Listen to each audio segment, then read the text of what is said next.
voir ailleurs, entendant sur son secours. Bientôt nous serons la faille.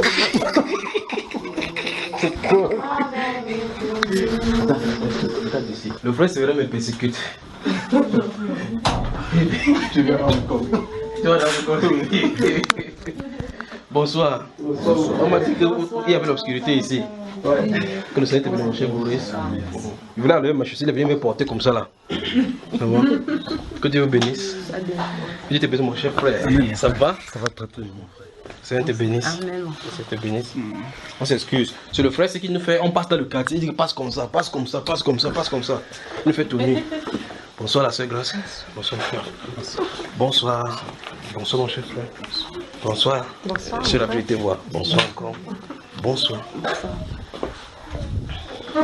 Bonsoir. Bonsoir, bien-aimé. Bonsoir, bonsoir.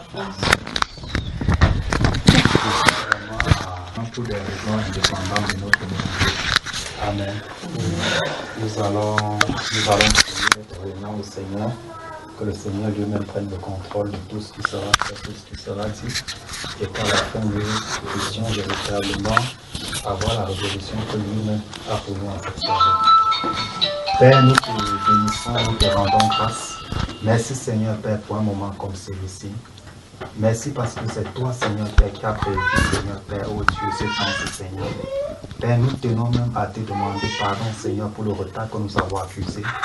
Seigneur, alors que nous sommes rassemblés, nous prions Seigneur que tu daignes Seigneur Père nous assister, que ton esprit Seigneur Père nous conduise Seigneur Père. Nous prions Seigneur Père, oh Dieu, afin que roi de gloire en cette soirée Seigneur, tu donnes à chacun Seigneur Père de parler Seigneur Père à son frère selon la vérité Seigneur. Parce que ta parole, Seigneur Père, déclare que la vérité doit être au fond, Seigneur, de nos cœurs. Nous prions, ô Dieu de gloire, afin que, Seigneur, toute intervention, Seigneur Père, qui ne vienne pas de toi, Seigneur Père, ô Dieu de gloire, soit, Seigneur Père, anéantie, Seigneur Père, par la puissance de ton esprit en cette soirée. Père, nous voulons, Seigneur Père, ô Dieu de gloire, te voir à l'œuvre, Seigneur, dans tout ce qui sera fait, tout ce qui sera dit, Seigneur mon Dieu, mon roi, dans toutes les interventions. Père, nous te sommes infiniment reconnaissants, Seigneur, pour un moment comme celui-ci. Merci Père, ô Dieu de gloire, parce que tu as permis, Seigneur Père, que ton serviteur, Seigneur, arrive, Seigneur Père, ô Dieu de gloire, et que nous soyons ensemble. Cet instant, tu le connaissais dès avant la fondation du monde. Nous prions, Père, que ce que tu as prévu pour chacun de nous, Seigneur, à cette heure présente, Seigneur Père, ô Dieu de gloire, s'accomplisse parfaitement dans sa vie. Au nom de Jésus-Christ de Nazareth. Amen. Amen.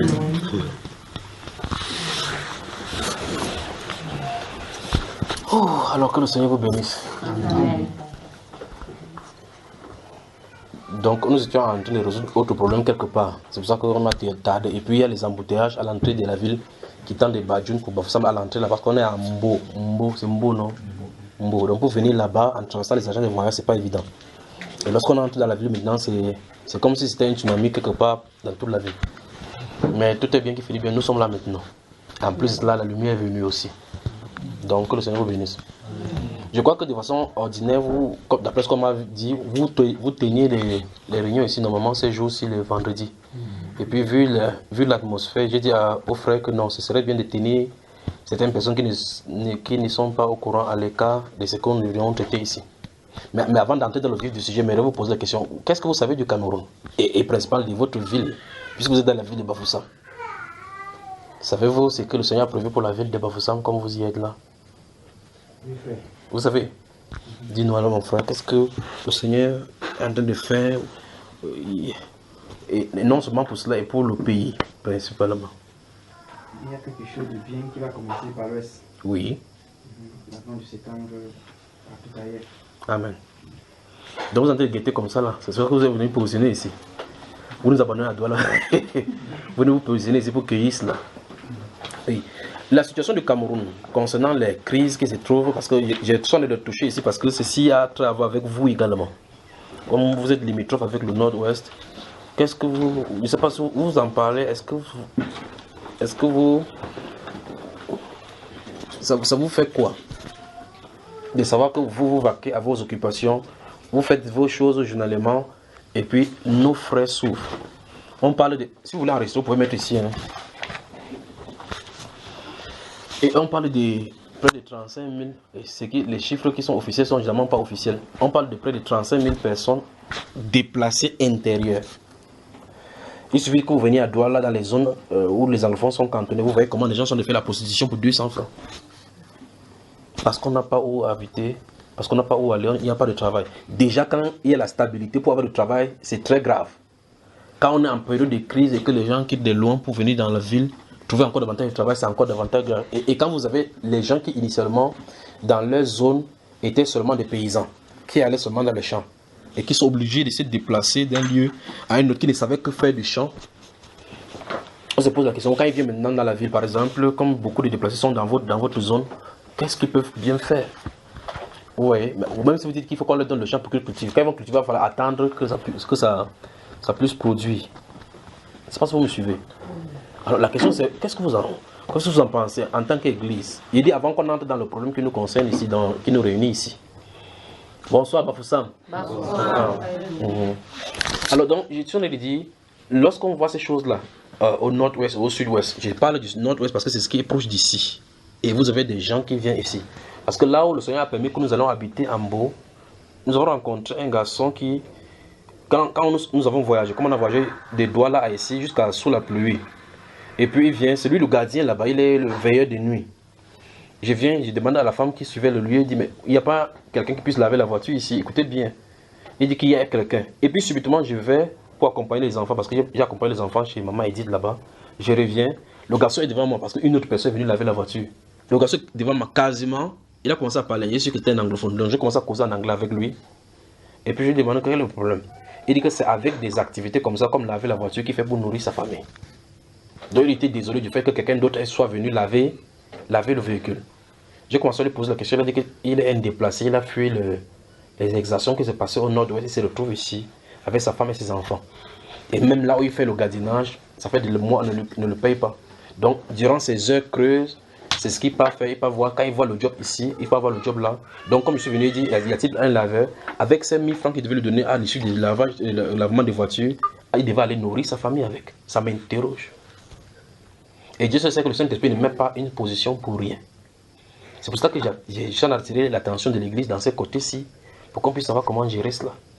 Et puis il m'a dit qu'il y en a beaucoup. Voici le format qu'il est venu me donner aujourd'hui. Regardez. Ce sont ces équipes ici. Ils sont 10 dans une chambre. Qu'on leur donne. Voilà les noms. Et voilà, je leur ai demandé de mettre le contact là-bas. The list of IDPs of Mr. Cosmos. Ici, voici encore notre groupe encore. Et ça, c'est les personnes que le Saint-Esprit a permis que je rencontre. Vous, dans vos activités, dans vos quotidiens, savez-vous qu'il y a des gens du côté de vous? Vous pouvez être dans des zones où vous savez qu'il y a des gens qui sont venus dans ces zones-là. Sachez que si le monde ne prend pas soin, l'église ne doit pas rester silencieuse. Il y a ce qu'on fait du côté spirituel en priant que les choses se calment dans le pays, en priant dans cette direction-là. Quand Jésus prêchait la parole, quand les gens avaient faim, il leur donnait la nourriture. Vous avez remarqué cela, n'est-ce pas? Il n'est pas question ici d'aller créer une ONG pour commencer à chercher les subventions en euros comme les gens sont trop forts. Que créer une subvention maintenant des rescapés, des victimes de guerre. Union chrétienne, des christiques, des ça. Non. Il est question de faire le devoir du chrétien. Donc l'aspect social de la vie chrétienne. C'est de ça que je voulais parler. Donc je leur ai dit ici que vous qui êtes les conducteurs ici, je vais parler avec vous, je vais vous donner leur numéro et vous allez prendre leur numéro ici. Comme ça on va voir comment coordonner cela. Et c'est là que je profite de lancer un OCS. Que si vous nous écoutez et que vous avez une pensée, parce que je m'étonne de voir, et comme je t'en ai parlé avec mon épouse, j'ai dit, regarde, nous donnons une petite somme d'argent à celui-ci. Il peut même se coucher sur la terre pour te remercier. Ça me choque le cœur. De voir que dans ce même pays-ci, des gens sont en train de verser de l'argent pour de l'alcool. Alors que des familles sont en train de souffrir. Après, on va monter à la télévision, monter des choses de simagrée. Mais pourtant, les véritables personnes, les concernés qui sont en train de souffrir, sont là. On ne les gère pas. Vous me suivez, mes frères? Maintenant, supposons maintenant que ce qui est au nord-ouest se prolonge pleinement dans l'ouest du pays, là où vous êtes. Vous voyez que vous vous retrouverez aussi dans les conditions que eux ils sont, n'est-ce pas? Supposons que ça s'embrasse dans tout le pays. Nous tous nous serons là. Et d'autres personnes, ceux qui auront la chance de rater, dont la balle va rater, vont se retrouver certainement dans le pays voisin. dans un endroit pour ceux qui ont des familles, vont aller se réfugier quelque part. Et là, vous allez commencer à subir les mêmes choses que les autres ont subies. Je ne sais pas si vous me comprenez. Je voulais dire que c'est de notre responsabilité de nous occuper d'eux. Il n'est pas question de nous occuper d'eux dans l'optique qui se convertissent au Seigneur, que non. Il n'est pas question que vous essayez d'aller vers eux pour dire que je te donne ça, sois chrétien. Il n'est pas question de cela. Quand Jésus a dit que aime ton prochain comme toi-même, il n'a pas dit aime ton prochain chrétien. Vous êtes d'accord avec moi, frère? D'accord, même si vous n'êtes pas d'accord, c'est la parole. Il a dit aime ton prochain comme toi-même. Donc ici, le ministère de l'amour s'étend sur toutes les créatures de Dieu. Le ministère de l'amour. Lorsqu'on veut exercer l'amour, on exerce l'amour et la miséricorde sur toute personne. Et lorsque nous avons des gens qui sont aux côtés de nous, nous ne sommes pas sensibles. Mais souvenez-vous, Jésus de dire, car j'ai eu faim, vous m'avez donné à manger. J'avais soif, vous m'avez donné à boire. J'étais nu, vous m'avez vêtu. J'étais en prison, vous m'avez visité. Et les justes leur diront, quand avons-nous vu avoir faim et t'avons-nous donné, je suis en cité Matthieu 25, t'avons-nous donné à manger, ou avoir soif, t'avons-nous donné à boire, ou être nu et t'avons-nous vêtu. Quand t'avons-nous vu être en prison ou malade et t'avons-nous visité, il dit, toutes les fois que vous avez fait ça à un de ces plus petits, c'est à moi que vous avez fait. Donc, les nécessiteux, ceux qui sont dans les besoins, les étrangers, tous ceux qui souffrent là comme ça, interpellent l'Église. Mais la question c'est qu'est-ce que nous pouvons faire ensemble? Je pense pour ma part que si quelqu'un pense que quelque chose peut lui arriver et que même si ça ne vous arrive pas, vos membres de famille peuvent être concernés et qu'ils auraient souhaité qu'on lui fasse ce qu'il fait maintenant, quoique il est temps qu'on s'investisse là-dedans, qu'on prenne ça comme une responsabilité, un ordre du Seigneur que nous devons nous occuper d'eux. Il n'est pas question d'aller rassembler les 35 000 personnes pour les nourrir, que non. Vous vous souvenez, n'est-ce pas? Il est question d'identifier ceux que le Seigneur peut nous mettre sous la main et faire ce que nous avons à faire. Si ceci, l'Église peut être au courant, parce que nous ne sommes pas les seuls membres du parti de l'Église. Il y a des gens, les chrétiens dans cette vie, c'est que vous ne connaissez même pas et qui pourraient avoir ces mêmes choses à cœur et qui portent leur regard là et amènent aussi d'autres personnes. Donc ça veut dire que chaque chrétien dans son domaine, si le chrétien identifie les gens et assiste. Si on a 14 familles qu'on assiste, ça fera 14 vies au moins qu'on aura épargnées. Pas vrai? Nous avons donc la responsabilité de veiller à ceci. Vous allez trouver quelqu'un comme celui-là qui a faim. Il dit ça fait 3 jours qu'ils n'ont pas mangé. Il allait dans une brousse à côté pour chercher le manioc, pour creuser, pour essayer de nourrir ses enfants. Entre-temps, les gens dans cette ville, même ville-ci, sont en train de jeter de la nourriture qu'ils ont mangé le reste. Entre-temps, certains d'entre vous mangez, vous ne savez même pas ce que vous allez faire du reste. Mais des enfants seront en train de crier, peut-être même à côté de vous, comme voisin. Vous dites à votre mari que il faut aller dire aux voisins là le matin qu'ils font ses enfants se taisent. C'est même quoi comme ça. C'est la Chine populaire là-bas. Mais le cri de l'enfant dans le livre de Genèse, qui criait, demandait la soif et le désir de boire de l'eau. Et la Bible déclare que l'ange de l'Éternel du haut des cieux appela Agar, Agar, Agar, j'ai entendu la voix de l'enfant. Donc le cri de l'enfant annonçait une détresse.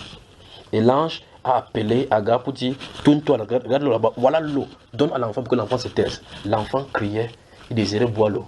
La femme déposait l'enfant de l'autre côté et dit, que mon enfant meurt, je ne veux pas voir. Dieu n'a pas entendu sa prière, il a entendu la prière et le cri de l'enfant. Mais quand nous entendons cela, ça nous gêne plutôt par rapport à notre sommeil, notre confort. Mais gardons-nous à l'esprit que si ce confort que nous avons aujourd'hui est bougé par un événement aussi, qu'adviendra-t-il? Parce qu'on ne dit pas que le lendemain peut renverser à un sujet, celui qui était au trône est en bas, celui qui était en bas est en haut. Vous me suivez, mon frère? Imaginez un peu David en train de passer avec ses moutons. Un garçon en train de l'insulter, comme un pauvre moutonneur comme ça. Dans quelques années, il est roi. Celui-là va faire comment, frère? Voilà quelqu'un qui était derrière le mouton à être le roi d'Israël. L'église SOS. Nous avons des gens qui sont en détresse. Vous ne pouvez pas rater ces personnes si aller prier devant Dieu, ça ne marche pas. À moins que votre cœur n'est pas sensible aux détresses et aux difficultés dont les autres ressentent. Remarquez bien dans cette femme dans le livre de Luc. Vous avez moi, dans le livre de chapitre 22, quand elle vient avec ses 2 pièces d'argent, elle met. Vous pensez, Christ Jésus dit qu'elle a donné de tout ce qu'elle avait comme subsistance. C'est seulement 2 pièces. Ça a étonné les gens. Mais 100 francs que vous pouvez donner. Dans ce pays-ci, on a sorti des lois pour pouvoir prendre 100 francs sur les biens, non? C'est le seul endroit où si on envoie le décret, on dit que plus de billets au Cameroun, tout le monde va sortir dans les rues. C'est parce qu'on a dit bavarder là. Tout le monde va sortir. Vous allez voir un papa sortir le bâton que ça ne peut pas marcher comme ça dans ce pays. Parce qu'on a touché, il ne faut pas toucher. On augmente le prix, ils achètent. On augmente le prix, ils achètent. Là où il ne faut pas augmenter, on augmente. Mais quand on augmente 100 francs sur la masse de 25 millions, chaque personne boit, imaginez, il fait 25 millions. Fois 100 francs, ça fait combien, frère? Donc 100 francs est suffisant. 2 pièces d'argent est suffisant pour Jésus, pour faire quoi que ce soit. Mais c'est la disposition de notre cœur pour qu'on comprenne que c'est ce que Dieu attend. Alors donc, s'il y a donc des dons ou bien des choses à faire, on va photocopier cette liste-ci. Je vais vous les laisser, vous les conducteurs ici. Vous avez leur numéro gardé ici. Comme ça, s'il y aura des gens, parce qu'ils sont proches de vous, ils sont dans votre ville, le Seigneur permet que j'identifie ceux-ci. Et donc, vous faites donc ce travail, identifier ceux qui sont là, chercher leurs besoins. Et on présente ces besoins à Dieu, et puis on vient en aide là. Et souvenez-vous, lorsqu'on leur donne cela, on ne les aide pas pour eux. On a des refaits pour notre propre vie. Vous suivez, vous comprenez pas, frère? Donc voici 20 personnes qui sont en train de souffrir. 10 dans une maison, 10 dans une autre. Et l'autre m'a dit qu'on a de leur demander de sortir là parce qu'ils sont là comme les Chines populaires. Je ne peux pas savoir comment les gens peuvent être insensibles comme ça. Et même, les gens viennent, ils fuyant la guerre, vous lui demandez de louer la maison. Et si c'est normal? N'ayant pas de quoi manger. Donc ceux-ci, donc, ils sont 10. Ce qu'on va faire, c'est qu'il faut, de façon urgente, que vous les rencontrez, vous les conducteurs d'ici. Vous les rencontrez, vous allez sur place, et puis vous voyez les enfants, parce qu'il y a des enfants qui seront là peut-être ont de fièvre. S'il fallait les amener à l'hôpital pour les examiner, on leur achète les médicaments.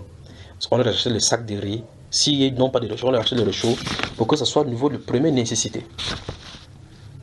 Pour ceux qui connaissent le problème des pyramides de Maslow, d'Abraham Maslow, vous voyez qu'il se trouve au niveau, peut-être même le bas niveau de la pyramide, ils ne sont même pas encore là-bas. Parce que là, il faut qu'ils essaient de survivre pour essayer de voir comment ils vont vivre par chaque jour.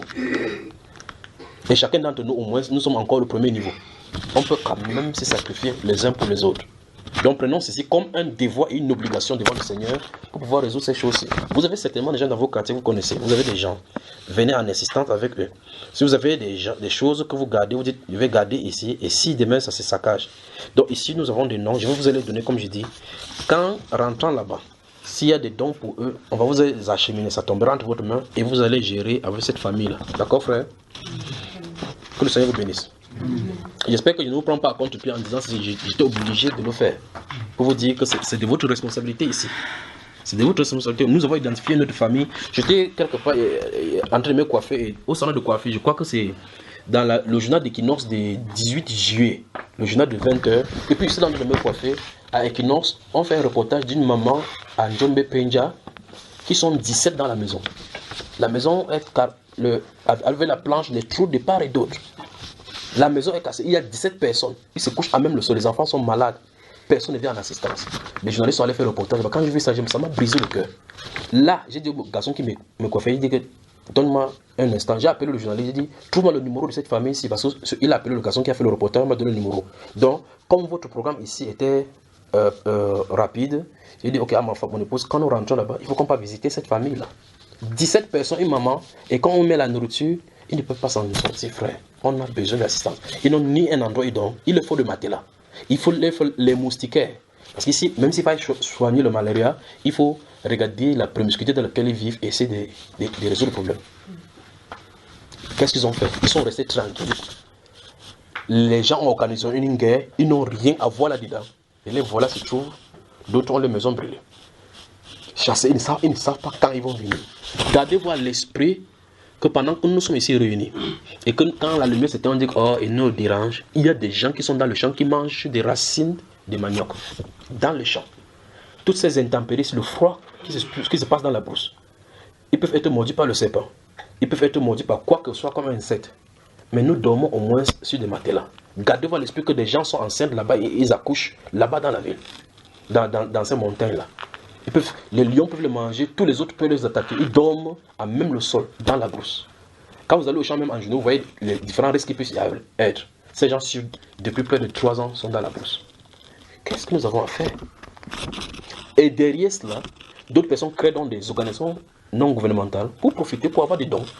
Et dire qu'ils sont dans la cheminée pour aller manger avec leur famille. Vous donnez des dons à des groupes, allez donner en prison. On donne en prison. Les gardes prisonniers et tous les autres prennent une partie pour eux. Les prisonniers ne voient pas. Ils se plaignent chaque jour qu'on ne mange pas ici. Et on doit visiter. C'est pour ça que ce n'est pas la création d'une ONG qui est le problème. Il faut identifier les problèmes, aller directement à la source.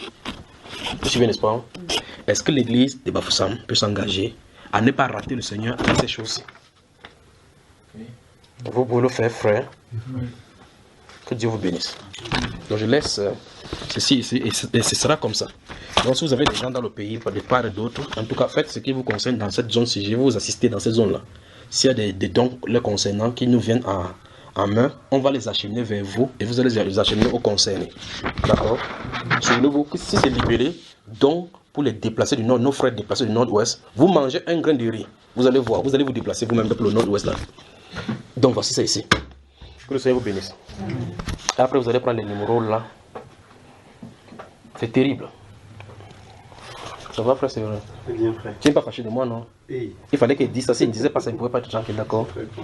Voilà. Mais sur la tête maintenant, prions frère.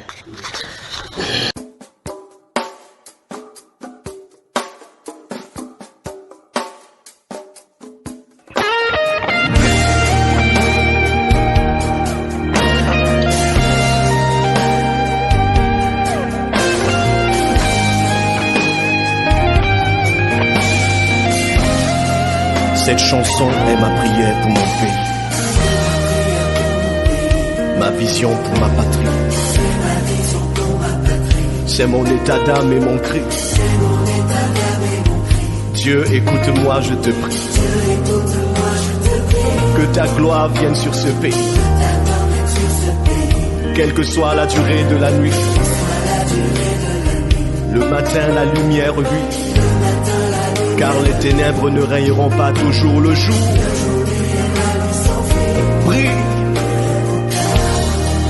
lève-toi Cameroun, rayonne de tous tes feux.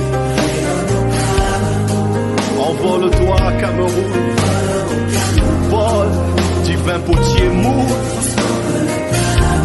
Nous sommes malades de tant de maux. Contre l'ennemi garde. L'Éternel Dieu sauve la nation. Sauve-nous Seigneur, pour l'amour de notre chère patrie. Le travail et la paix aussi. Dieu vienne en nous esprit et vie. Oh, pour qu'avance notre pays. Que le peuple et ses dirigeants aient de nouveaux cœurs repentants. Oui, qu'ils soient responsables et conscients. Pour un renouveau. Prie.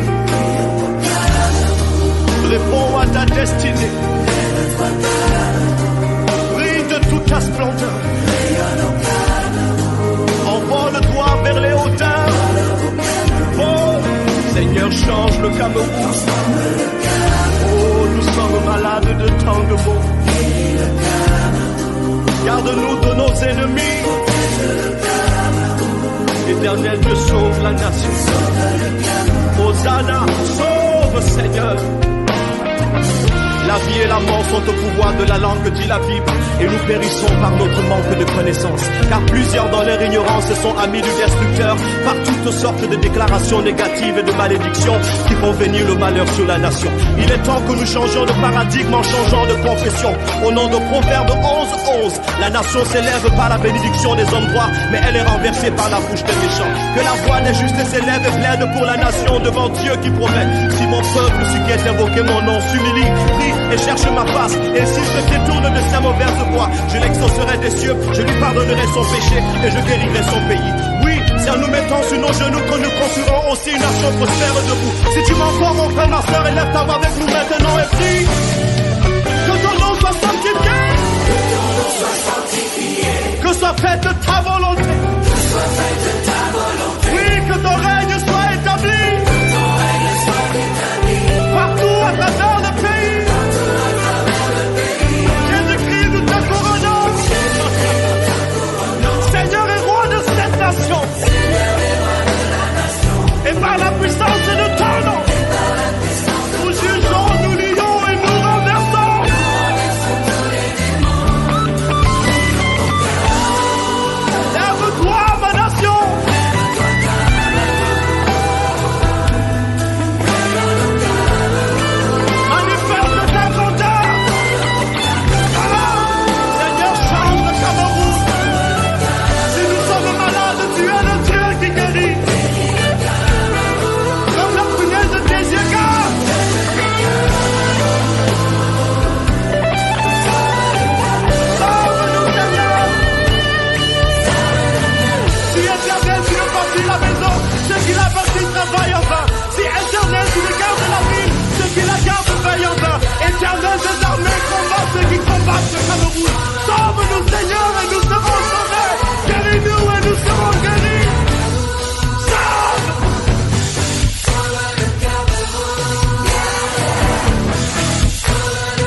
argent ni or pour te donner, mais ce que nous avons, nous te donnons. Cameroun, au nom de Jésus-Christ de Nazareth, lève-toi et prie, prie.